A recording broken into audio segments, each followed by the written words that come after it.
Hey girls, gone strong.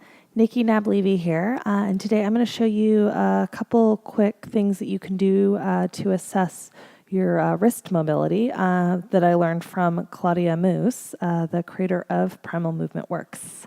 So the first thing that you can do to sort of notice how well do your wrists move, it's real simple, is to just make a fist and then look at it and then just see what does your fist actually look like.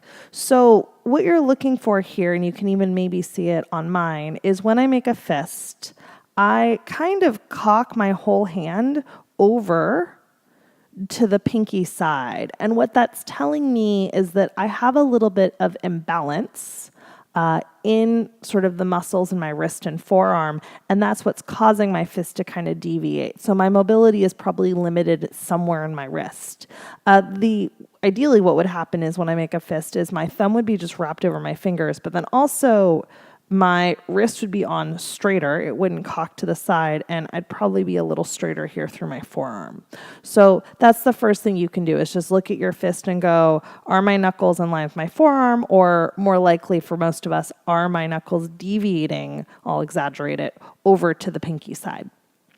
Second thing that you can do is, again, make a fist. But this time when you make your fist, you're going to just start to roll your wrist around.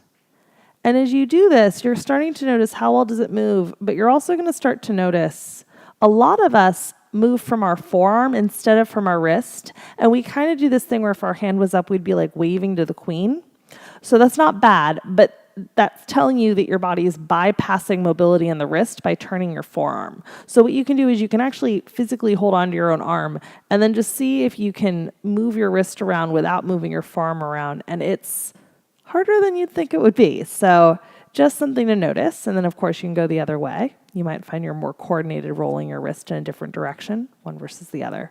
And again, all it's telling you is if you feel like, oh, most of my movement's happening in my forearm, it's telling you your wrist isn't moving as well as it could. So again, non-technical, but definitely gives you some information.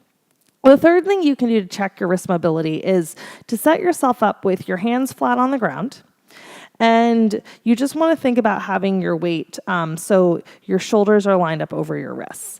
And for some of us, this position alone already will give us plenty of information because we won't be able to get here. We'll end up having our arms further out in front of us, or it just simply won't feel good. So once you're there, that's just step one. You want to look at what your elbows are doing. And for a lot of us, our elbows are kind of spun in from the upper arm here. So the elbow pit is facing in or even back instead of forward. So really to check your wrist mobility, once your hands are on the ground, you're going to spin your elbow pits towards one another, which will turn your arms out or externally rotate your arm bones or humeral heads. And then you want to see if you can lean a little forward and maintain that position. And again, it's harder than you might think. And for me, what I notice is a little more limitation in my right wrist than in my left when I get into this position. Then you can ease back and shake it out. And those are just some simple things that you can do to assess your wrist mobility.